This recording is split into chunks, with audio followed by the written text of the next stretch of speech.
Gracias, diputada Pizarro. Para hablar en contra, tiene la palabra el diputado Johannes Kaiser. Muchas gracias, señor presidente. Hace pocos días atrás, el Partido Comunista cerró un acuerdo con su homólogo cubano respecto a una serie de cooperaciones. Supongo que esto tiene que ver algo con eso. Una pregunta, ¿cuántos medios de oposición hay en Cuba? ¿Cuántos medios de oposición hay en Cuba? Porque lo que pasa es que cuando hablan de desestabilización, hablan simplemente de voces críticas, gente que no está de acuerdo con las ruedas de carreta que nos andan contando. Y los medios de desestabilización, de comunicación, los puede crear cualquiera, incluso el Partido Comunista. De hecho, el Partido Comunista hasta hace poco tiempo atrás tenía una radio, la Radio Nuevo Mundo. El problema de la radio esa es que quebró. Y quebró porque nadie la escuchaba y no recibía avisaje. Bueno, ahí tienen, Radio Nuevo Mundo, emisora ligada al Partido Comunista, se acoge a la Ley de Protección de Empleo, 9 de mayo del 2020. Ese es el titular, pueden criticarlo después. Ahora, hace 50 años atrás, dado que estamos hablando de hace 50 años atrás, y me voy a hacer cargo de lo que decía entonces este Congreso respecto de la comprensión de la libertad de prensa que tienen al frente. No olvidemos que cualquiera puede crear un medio de prensa en Chile hoy en día. Decía respecto al gobierno de Allende: ha atentado gravemente contra la libertad de expresión, ejerciendo toda clase de presiones económicas contra los órganos de difusión que no son incondicionales adeptos del gobierno, clausurando ilegalmente diarios y radios, imponiendo a estas últimas cadenas ilegales, encarcelando inconstitucionalmente a periodistas de oposición, recurriendo a maniobras arteras para adquirir el monopolio del papel de imprenta y violando abiertamente las disposiciones legales a que debe sujetarse el Canal Nacional de Televisión al entregarlo a la dirección superior de un funcionario que no ha sido nombrado con acuerdo del Senado, como lo exige la ley, y al convertirlo en instrumento de propaganda sectaria y de difamación de los adversarios políticos. Me estoy acordando de un director de TVN más actual, ¿no? Entonces, damas y caballeros, ¿de qué estamos hablando? Si lo que a ustedes les molesta es que haya opiniones distintas a las suyas. Esencialmente, el problema que tienen no es la propiedad de los medios, el problema es que la propiedad de los medios no es solamente suya. Y con eso no pueden monopolizar la información y el debate, porque saben que cuando uno se levanta y se opone a sus ideas y da argumentos, sus ideas no se sostienen. Sus ideas se sostienen solamente de la mano del panfleto. Y en el momento de ser efectivamente exigidas, no son capaces de defenderlas, porque no tienen base. No tienen base ni sustento, ni histórico ni científico. Entonces, ¿qué es lo que tienen que hacer? Censurar. Y esto acá es un proyecto de resolución que va en esa dirección. Es por lo demás más o menos contemporáneo con la comisión esta contra la desinformación de la ministra Vallejo. Más o menos al mismo tiempo presentaron esto. ¿Por qué? Porque resulta que no les gusta escuchar la crítica a su pésima gestión. No les gusta que les digan en su cara que gobiernan mal y normalmente gobiernan para el propio bolsillo. Ese es el punto. Hace 50 años atrás denunciaba la Sociedad Interamericana de Prensa los abusos que cometía el gobierno dirigido por el doctor Allende. Y todos ustedes no tienen ningún problema con eso, ninguno. Porque la verdad es que lo que les interesaba esencialmente en ese momento como ahora es el control de la información. No quieren que exista información que sea contradictoria a lo que ustedes plantean. Y por eso este proyecto de resolución. Porque la verdad desestabiliza a sus gobiernos. Porque la realidad es enemigo de su ideología. Y al momento de confrontar la realidad con la ideología, creo que ya lo decía Lenin, tanto peor para la realidad. Bueno, la realidad llegó y los aplastó bajo las ruinas del muro de Berlín. Y no vamos a aceptar que vuelvan a construir un muro, esta vez comunicacional, en Chile. Muchísimas gracias, señor presidente.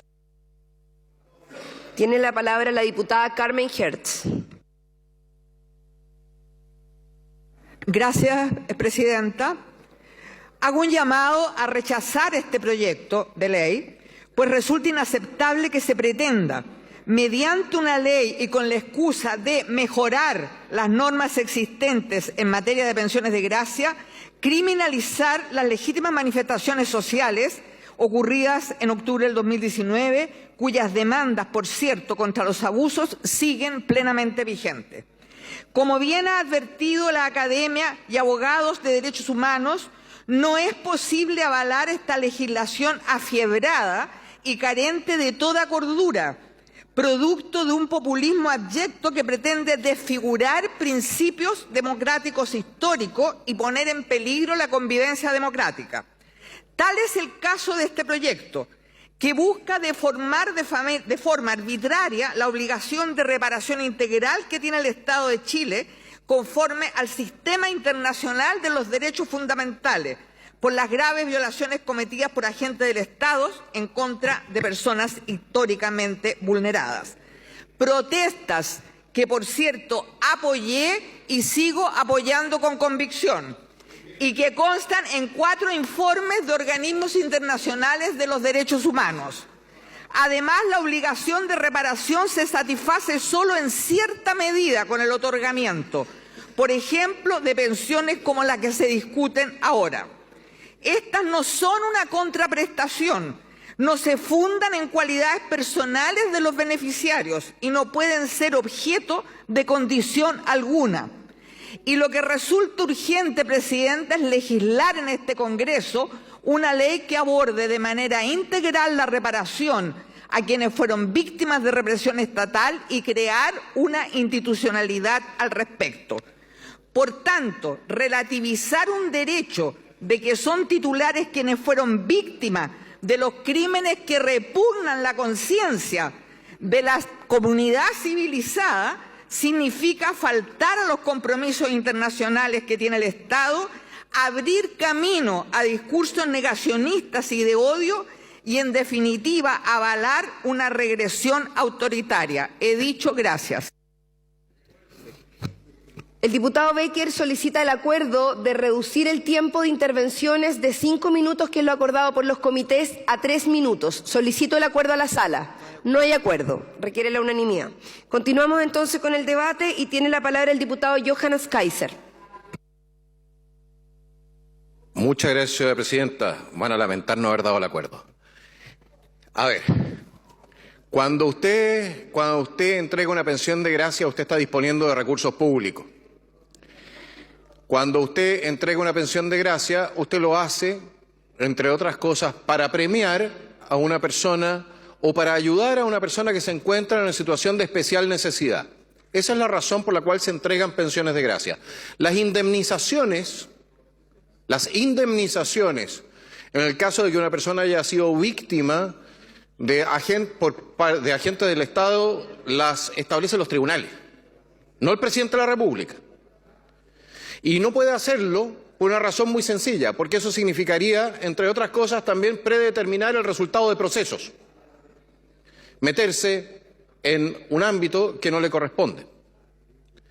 Entonces, ¿qué es lo que vimos ahora? Y el presidente de la República ha tenido que lamentar profundamente sus decisiones. Hemos visto cómo este gobierno salió a premiar con pensiones de gracia vitalicias que pudieron haber ido a personas que están en situación de cánceres terminales, niños que han perdido a sus padres, etcétera. Pero esa plata no fue a ellos, fue a criminales que tenían decenas de condenas en el cuerpo. ¿Por qué? Porque resulta de que un cierto sector cree que los criminales son siempre víctimas y tienen que ser entonces de alguna manera apachachados por el Estado. Pero por el Estado, no por ellos mismos, no de su propio bolsillo. Tiene que pagarlo entonces la sociedad. La sociedad tiene que premiar al criminal. Ahora me dirán, bueno, es que no sabíamos que eran criminales. El propio presidente de la República dijo que no había ningún delincuente entre las personas que habían recibido pensiones de gracia. Otra mentira más de un mandatario que no acostumbra a decir la verdad. Que no acostumbra decir la verdad. Y ese es uno de los problemas de confianza que se genera entonces para poder cooperar y trabajar de manera productiva entre gobierno y oposición. Y se entregaron pensiones de gracia a personas que no debieron haberlas recibido. Se entregaron pensiones de gracia, entre otras cosas, porque el Instituto Nacional de Derechos Humanos no solamente no hizo su trabajo, sino que fue solamente activista político tratando de inflar los números de personas que supuestamente habían sido víctimas de violaciones de derechos humanos y tramitaron y simplemente dejaron pasar una y otra solicitud, que eso fuese con cargo al fisco, con cargo a los ciudadanos que necesitan de la ayuda del fisco, no les importó, así como no le importó tampoco a la administración, que en el mejor de los casos hizo un trabajo deficiente y en el peor de los casos efectivamente estaba premiando a quienes salieron a saquear y a quemar nuestro país el 18-10. Y esto se enmarca en toda una política, la política de amnistía a todos aquellos que habían sido condenados por saqueos y otro tipo de vandalismo, ataques también a la fuerza pública durante el golpe de Estado del 18-10. Se enmarca dentro de una política que ha sido permanente en un cierto sector de nuestro Congreso, de oponerse a todo avance en materia de seguridad. Y lo que estamos haciendo ahora no es nada más que tratar de regular por ley lo que debió haber sido regulado por el criterio. Por el criterio. Porque las pensiones de gracia que se entregaron de la mano del criterio político de ayudar a quienes habían ayudado a este gobierno a llegar al poder. No, pregúntele a Stingo, su amigo. Entonces, damas y caballeros, tenemos ahora que hacer una ley para impedir que el presidente de la República disponga de recursos públicos, disponga de la plata que se requiere para el tratamiento de cáncer, para la ayuda de huérfanos, etcétera, disponga de esa plata para entregársela a criminales. Así de mal empezó su gobierno, damas y caballeros. Y así de mal va a terminar su gobierno.